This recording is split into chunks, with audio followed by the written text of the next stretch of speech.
the pattern never announces itself as collapse. It announces itself as success. Every empire that eventually breaks apart first reaches a moment where it seems unstoppable. Borders are wide, trade flows freely, the currency is trusted, the military is unmatched, the culture exports itself effortlessly. From the inside, it feels like the system has finally solved history. That moment is the most dangerous phase an empire ever enters, because the mechanisms that built expansion quietly reverse, while the symbols of strength remain intact. This video is about that reversal. Not the fall itself, but the long plateau that comes before it. The era when empires stop growing in real terms and begin surviving on inertia, leverage, and belief. The phase historians often mislabel as stability because nothing dramatic happens yet. But beneath the surface, everything has already changed. Empires do not collapse because they are attacked. They collapse because the structure that once converted energy into growth begins converting growth into fragility. To understand this, we need to step away from events and look at systems. Early-stage empires expand through productivity. They build infrastructure. They integrate new regions. They convert land, labor, and innovation into real output. Wealth grows because the pie gets bigger. Middle-stage empires expand through organization. Bureaucracy improves. Trade networks deepen. Institutions standardize behavior. Growth continues, but it slows. Efficiency relates discovery. Late-stage empires expand through claims, debt, financialization, legal complexity, symbolic power. Growth is no longer created. It is borrowed from the future and redistributed in the present. From the outside, all three stages can look identical. The currency still works. The army still wins. The capital city still shines. But internally, the direction of causality has flipped. Let's start with Rome. The early Roman Republic expanded by absorbing land and people into a productive system. Conquered territories paid taxes, but they also became integrated markets. Roads, aqueducts, ports, and standardized law reduced friction. Expansion increased output. More land meant more grain, more soldiers, more revenue.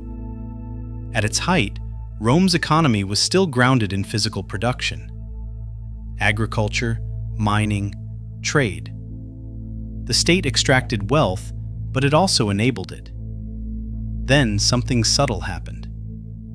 As expansion slowed, Rome could no longer rely on new territories to offset costs. The army grew more expensive. Administration ballooned. The elite class consolidated land into vast estates worked by slaves, hollowing out small producers.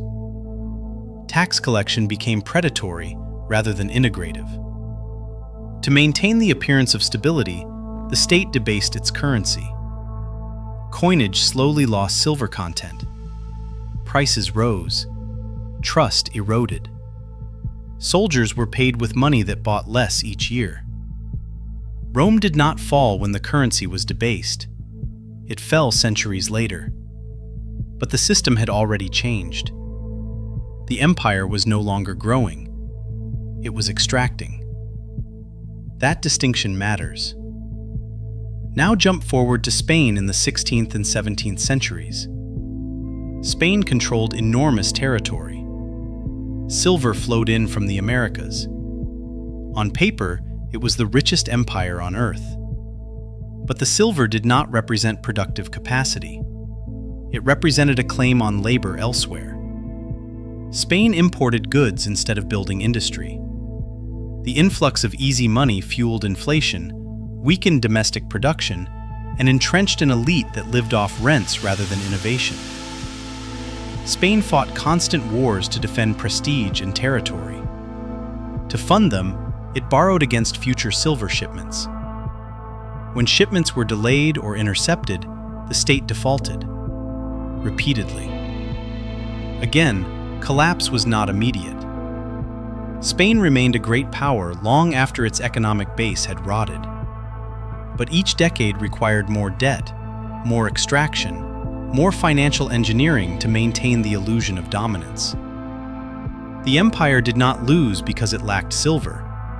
It lost because silver replaced productivity. The same pattern appears in the Dutch Republic, though compressed into a shorter timeline.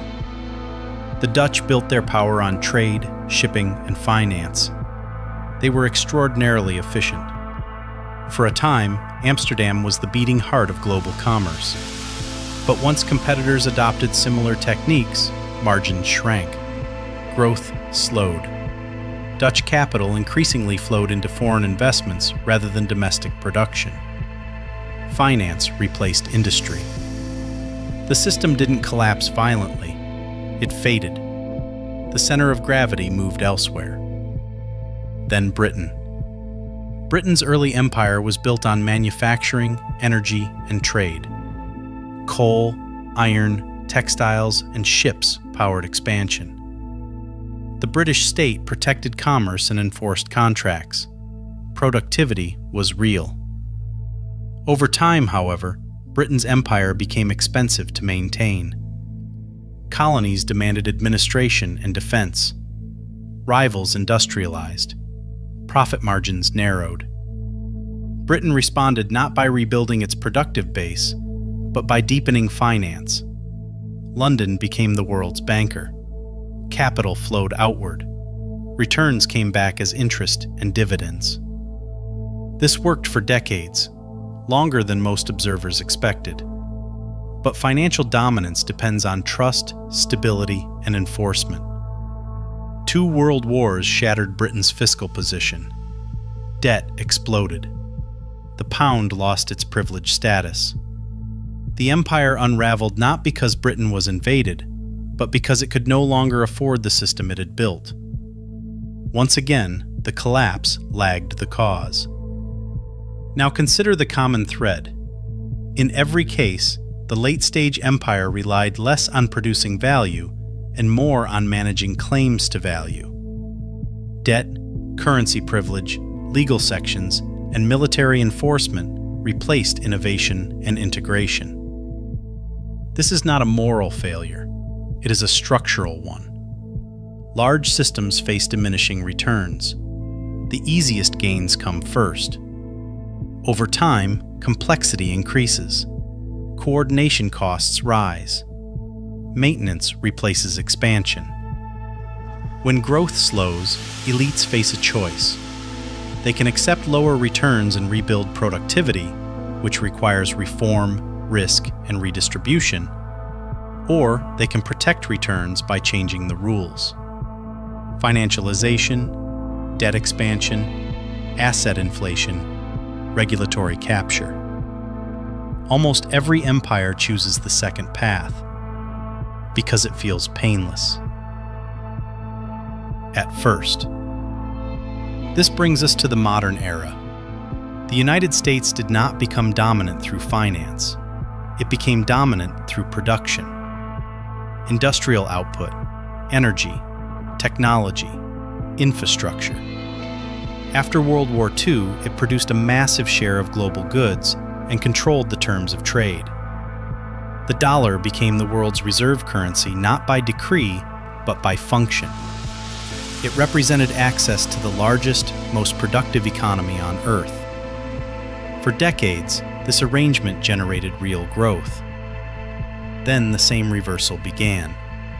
As manufacturing moved offshore and wages stagnated, the economy increasingly relied on consumption fueled by credit. Debt replaced income. Asset prices replaced wages. Finance replaced industry. The dollar remained strong not because production surged, but because global demand for dollar-denominated assets grew. Foreign savings funded domestic deficits. The system fed on itself. This worked because the United States occupied a unique position. Its currency functioned as global collateral. Its financial markets absorbed surplus capital from around the world. But reserve status is not a trophy. It is a mechanism. And mechanisms have costs. To supply the world with dollars, the United States must run deficits. To absorb global capital, it must inflate asset markets. To maintain credibility, it must enforce stability abroad. Over time, these requirements hollow out domestic balance. Industries decline. Inequality widens. Political polarization intensifies. The system becomes brittle. None of this implies imminent collapse. Empires can persist in this phase for a very long time. But the character of the system changes. Growth becomes asymmetric. Wealth concentrates. Institutions prioritize stability over dynamism. Risk is socialized downward, while gains are privatized upward. The empire becomes very good at preventing short-term pain, and very bad at adapting to long-term change. This is the plateau. Historically, this is when observers become confused. They look at stock markets, military spending, and cultural influence, and conclude that nothing is wrong. Others point to debt, inequality, and decay and predict imminent disaster. Both miss the point. Late-stage empires do not collapse suddenly. They drift. They lose flexibility. They respond to shocks with increasingly extreme measures. The system survives, but at the cost of resilience. Eventually, a shock arrives that cannot be absorbed cheaply, not because it is unprecedented, but because the margin for error is gone. At that point, choices narrow. Defaults, currency resets, public fragmentation, or imperial retrenchment become unavoidable. The timeline varies. The mechanism does not. This is why studying empires is not about predicting dates. It is about recognizing phases. The danger is not that everything breaks tomorrow. The danger is that the system continues working just well enough to avoid reform while quietly exhausting the future. Every empire believes it is the exception. Every empire tells itself that history has changed, that its institutions are stronger, its values superior, its technology decisive. History is not impressed by these arguments. It only responds to structure.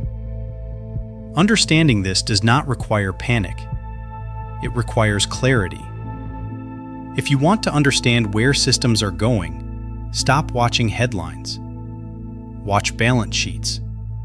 Watch energy flows. Watch how value is created versus how it is claimed.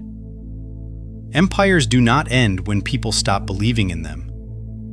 They end when belief is all that is left. If you want to continue following how these patterns unfold, calmly and without hype, subscribe. Future episodes will examine what comes after the plateau and why decline often feels stable until it no longer does.